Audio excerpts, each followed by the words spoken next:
The senior senator from Virginia Beach, Senator Wagner.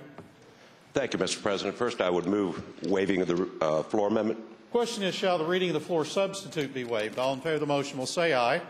Opposed, no. The ayes have it. The reading of the floor substitute is waived. The senior senator from Virginia Beach, Senator Wagner. Mr. President, ladies and gentlemen of the Senate, I too, like the senator from Lynchburg, have been here 22 years. I know the senator from Bath joined us, Senator Puller. A number of us came in 22 years ago. And over 22 years, I've watched as the buying power of our transportation dollar has gone down over and over, year after year, a constant slide. And you know what? You expect to see what you see when you see a slowdown like that. Less construction, more potholes, more degraded highways, more maintenance needs, more money being transferred out of new construction to maintenance. It's $400 million this year, $400 million, just to maintain what we have now. And the cycle gets worse as you look down the road. Ladies and gentlemen, we're here tonight on this bill on transportation funding.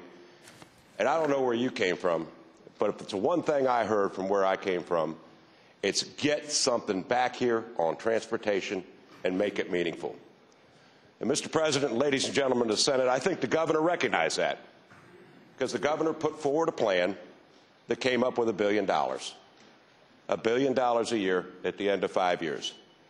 Now, there's certain things in there that I didn't agree with, and I suspect each one of us in here could read the governor's plan and say there's certain things in there I don't like.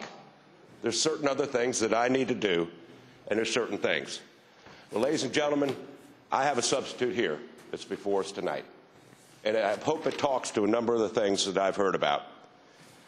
I, like the senator from Lynchburg, don't quite buy the nexus that we do away with tax on gasoline. And I, like the senator from Lynchburg, decided a sales tax at the rack perhaps is the best way to approach this, and picked a number of 8%. And picked a number of 8% and used a floor of $2.20 a gallon. Why did I do that? Because a floor of $2.20 times 8% is 17.5 cents a gallon.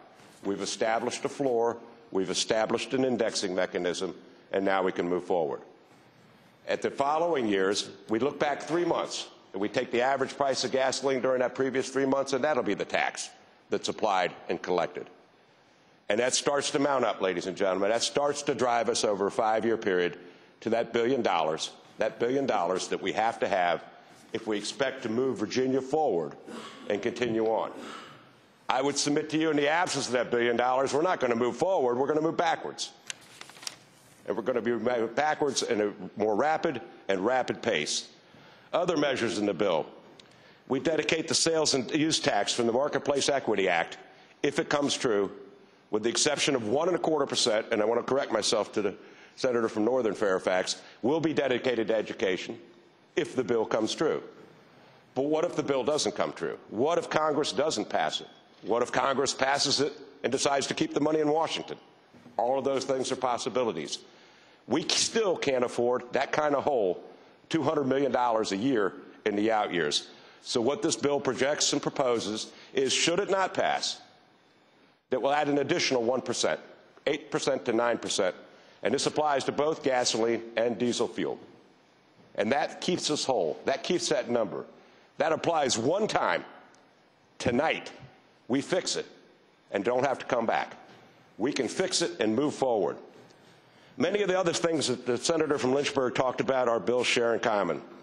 As we move forward, we prohibit the tolls, any tolling on existing interstate highways. We dedicate transit and rail funds, and this is an important aspect, and this is a difference between the senators from Lynchburg's bill and the bill I put forward to you tonight. We direct $50 million annually to intercity passenger rail. And over the total of 5 years, we direct $320 million to Dulles Phase 2, the Silver Line extension out to Dulles Airport.